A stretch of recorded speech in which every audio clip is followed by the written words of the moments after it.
penghujung surat Al-Imran sampai tadi surat An-Nisa ya.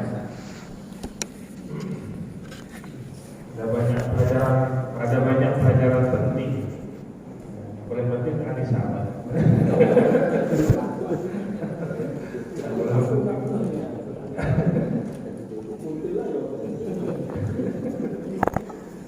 Saya coba kupas satu ayat-ayat, nanti kita lanjut ke hadis yang sudah kita bacakan sebelumnya.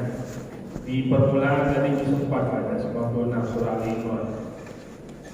Lan tanalul birra hatta tunfiqu mimma tuhibbun wa ma tunfiqu min syai'in fa innallaha bihi alim.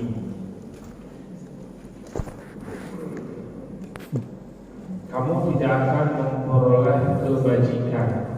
Kebajikan itu maknanya kebaikan, ya. Kebaikan. Lan. Penggunaan kata lan bermakna sama sekali tidak akan pernah kamu dapatkan. Kalau seandainya apa yang kau infakkan tersebut sebelum kamu infakkan sebagian harta yang kamu cintai. Hari ini kita sering kadang lebihnya baru kita, kalau lebih itu biasa. Maka musbahah itu sering angkat ini, nginfak ketika nggak ada itu lebih dramatis daripada nginfak ketika kita dengan kelonggaran. Dan ternyata rasanya beda. Gimana rasanya beda? Uang tinggal 10.000. Kalau diinfak yang bisa makan kan dramatis, infak gitu, yang bisa makan. Padahal berapa? 10.000. Nanti pas nasi 10, tuh Pak Ipan pas tuh ya. Pas siang itu Pak Ipan macam. Bahkan lebih 10. Untung.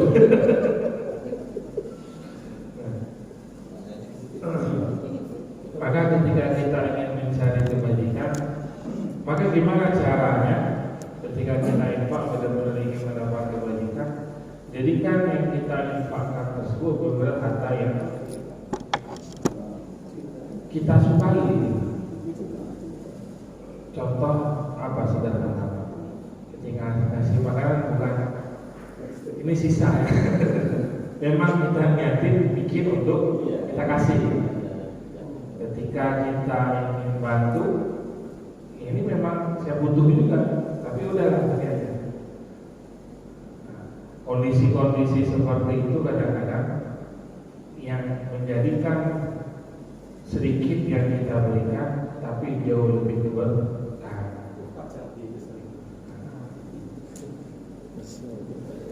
Ini terus terang saya nggak tahu akhir-akhir ini hari Jumat banyak benar di kantor ya. Pas malam ini itu tinggal berapa waktu kena jahil itu luar biasa. Masya Allah. Dari tadi udah minum terus nggak kuat. Mantep ini Pas kena jahil pas kalah kopi. kalah kopi. Maka siapa yang Pak Suli nggak ada habis baca udah pasti kalau ini tidak.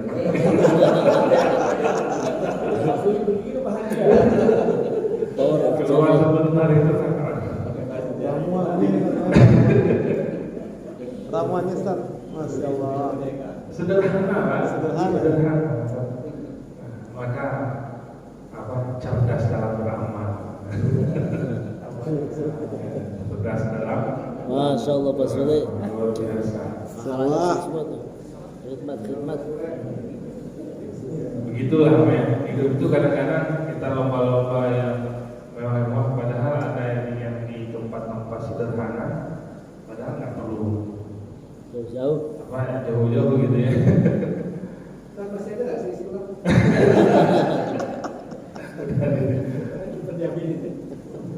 Kerasa benar.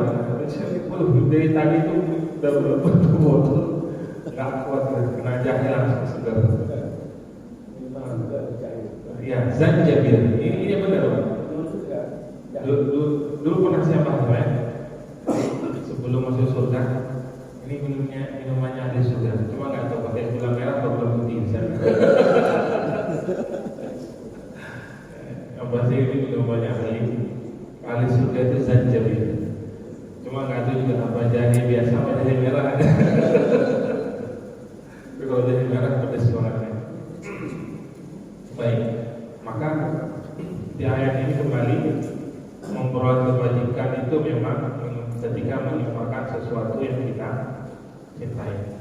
Infak pada hakikatnya orang yang paling berhak pertama sekali adalah orang yang ada di sekitar kita. Jangan sampai anak istri kita butuh tapi kita malah ngasih keluar dulu. Yang perlu kita jaga pertama adalah anak istri keluarga. Maka kita bertanya, boleh nggak sedekah kita buat keluarga, misalkan ada keluarga jauh gitu? Boleh banget, karena memang yang perlu kita dahulukan adalah keluarga. Kadang kita melihat banyak ibadah kita dengan orang yang kurang mampu, tapi hati kita kurang terbentuk dengan keluarga yang kurang mampu. Ini yang perlu kita jaga juga, Pak. Jangan sampai kita banyak pujian dari orang sekitar, tapi dari keluarga sendiri kita bakhil gitu ya. Maka apalagi kalau dengan keluarga inti ya, anak istri, boleh Pak mereka ngambil punya kita tanpa izin kita pun sebenarnya boleh, sah gitu ya, ketika mereka butuh. Cuma nanti semuanya butuh jangan diambil dulu, disimpan buat ini gitu ya, tinggal keterbukaan aja dengan keluarga. Baik, itu sedikit yang kita bahas dari ayat yang kita baca. Selebihnya tadi kan di surah An-Nisa 1, 2, 3, 4 itu pembahasan berat. Saya nggak berani bahas itu. Masuk ke hadis lanjut kan. Kita udah sampai di bab Abwabut Thaharah, bab tentang bersuci. Bersuci itu panduan utama sebelum melakukan ibadah. Semua bab fikih, semua hampir diawali dulu lewat bersuci, thaharah, bersuci. Karena ini tujuan utama. Karena Islam datang itu memberikan nuansa berbeda dengan lain-lain. Pernah kita sampaikan banyak. Kenapa kisahnya, kenapa ada sepatu hak tinggi, Pak? Pernah ya?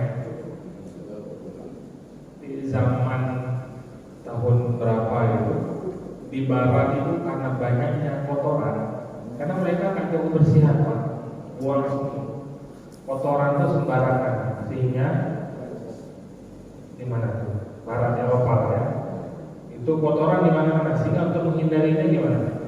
Bikin hak tinggi, gitu, Pak. Parfum yang pertama sekali menemukan siapa? Muslim yang pakai parfum. Tapi hari ini yang terkenal Prancis. Sebenarnya itu marwah kita diambil sama mereka. Dicuri Pak ya, dicuri. Kalau Hak cipta, hak cipta. parfum kita itu kan dari hasil ekstraksi dari bunga-bunga, dari pohon, dari macam-macam gitu ya. Itu padahal yang perintahkan adalah agama Nabi. Tapi berbeda, kalau Nabi memang keringat beliau, tubuh beliau mengeluarkan aroma wangi. Kalau kita sempat Asem. apalagi kalau sudah beraktivitas, sudah, makanya parfum di antara bagian dari sunnah adalah menggunakan parfum. Termasuk ketika sebelum sholat pakai siwak atau harum juga, mensucikan parfum, kasih parfum. Dua hal yang Nabi tidak pernah tolak. Pertama parfum, yang kedua susu. Makanya kalau lihat apa, pernah saya cerita ya, saya tiap menghadiri maulid asatid itu pasti selalu nawarin parfum, dan bikin salam susah. Caranya gimana? Buat tawarin parfum, udah Habib itu masih berhenti, masih ini, nggak bisa salaman. Saya belum pakai parfum. Baca hadis ketemu Pak. Nabi tidak pernah menolak dua hal, susu sama parfum. Nah, besok kalau ada Nabi bawa susu Pak.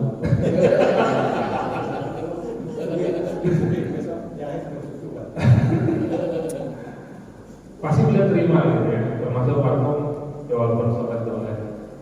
Cuma ada yang jagain juga, kasih parfum ya parfum yang bener lah. Masa Habib dikasih parfum? Karena parfum yang dipakai oleh beliau wangi-wangi datang kita bawa parfum. Tidak jelas. Terus beliau salaman dengan orang begini apa? Begini. Ya agak ruwet lah.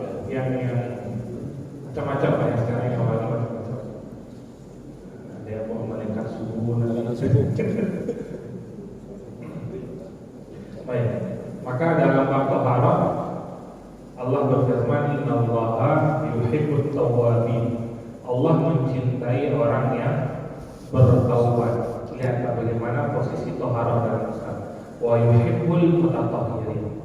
Urutannya setelah Allah mencintai orang yang suka bertaubat dan juga orang yang suka mensucikan orang yang bersuci. Ada amalan ya. Ini saya dari guru saya. Amalan apa amalan? Gak putus wudu. Yang batal wudu, tiap batal wudu boleh. Yang saya lihat saya melihat langsung gitu ya. Wajahnya itu berseri terus. Wajahnya berseri. Melihatnya itu adem. Tenang, ya, tenang. Dia Pak Cadi itu ya.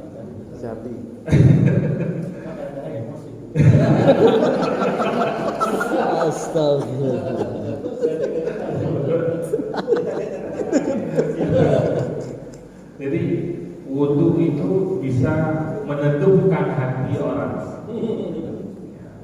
Tapi kalau kita nggak terbiasa kadang-kadang malas juga ya. Terus wudu buang angin, ya wudu lagi. Tapi sekali ulah kalau udah gawang, udah melekat, nikmat sendiri ada nikmatan. Karena memang posisi bersuci dalam Islam bukan hal perkara biasa. Dia disandingkan dengan orang-orang yang bertaubat. Kenapa disandingkan dengan orang bertaubat? Karena perumpamaan orang bertaubat itu adalah seperti orang yang sedang mensucikan dirinya dari dosa-dosa. Maka bertoharah itu pun pada hakikatnya adalah mensucikan diri kita dari dosa. Nanti kita lihat di hadis An Abi Hurairah radhiyallahu anhu anna Rasulullah sallallahu alaihi wasallam idza tawaddaa al-'abdul muslim awil mu'min fa ghasala wajhahu kharaja min wajhihi kullu khati'atin nadara ilaiha bi'ainaihi ma'al ma' aw ma'akhir qatril ma'.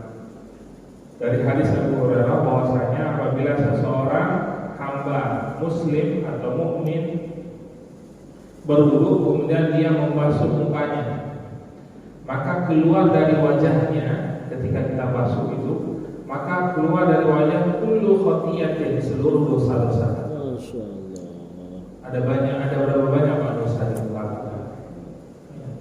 Karena di antara perkara yang banyak memasukkan kita dalam neraka itu ada 3 anggota tubuh Pak. Pertama lidah, kedua mata, ketiga kemaluan. Itu yang paling. 2 ada di muka Pak, mulut sama mata. Ini yang paling banyak melakukan dosa. Tapi ketika tiap kali kita berwudu, kita membasuh muka, makanya kenapa membasuh muka itu dinikmati, dinikmati apa namanya? Benar, bukan seperti orang bangun tidur percaya gitu ya. Ya benar basuh, dinikmati setiap muka. Kita dulu pernah belajar ya, basuh muka dari mana sampai mana, batas muka mana. Maka dia akan jatuh dosa-dosa dari apa yang pernah kita lihat dengan mata kita bersamaan dengan jatuhnya air atau sampai jatuh pada tetesan air yang terakhir. Qatrul akhir qatrul ma, tetesan air yang terakhir. Jadi itu Jangan dilap. apa namanya? Jangan dilap. Jangan dilap. Airnya itu air dosa.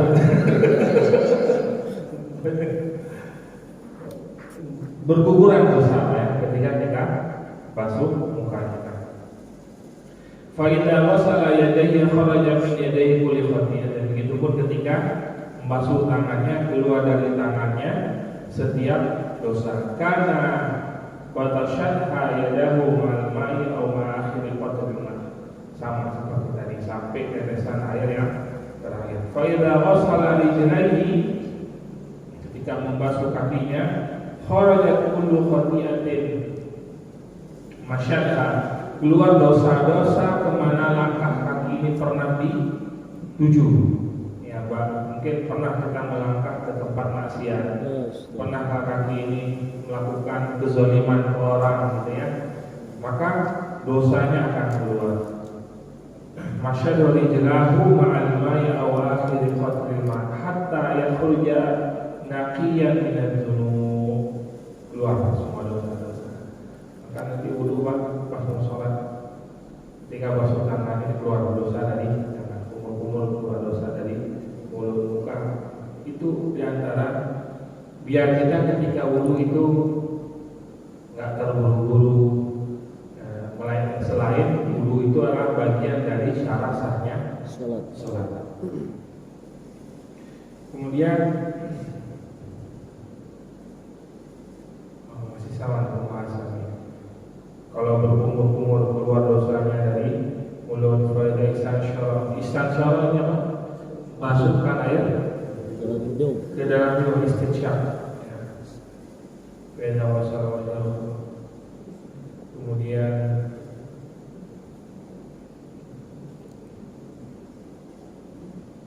basuh kedua telapak tangan. Masih pembahasan tentang wudu, masih pembahasan tentang membasuh anggota, terutama membasuh wudu.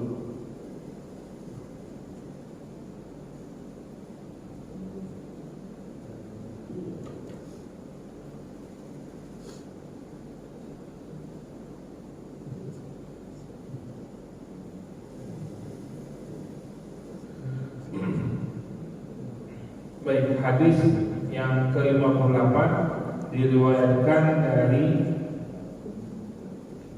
wa kharaja al-Bazzar bi isnadin hasan an Humran qala da'a Utsman radhiyallahu anhu bi wudu'in wa huwa yuridu al-wudu' fi lailatin baridah. Sayyidina Utsman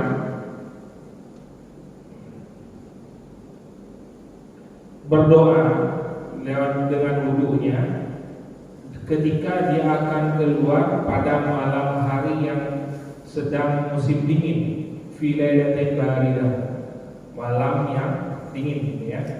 Fajituhu bima'in faghasala, maka aku datang membawa air kepada Sayyidina Utsman, kemudian dia membasuh mukanya dan tangannya. Faqultu, aku mengatakan hasbuka wa lailatu syadidah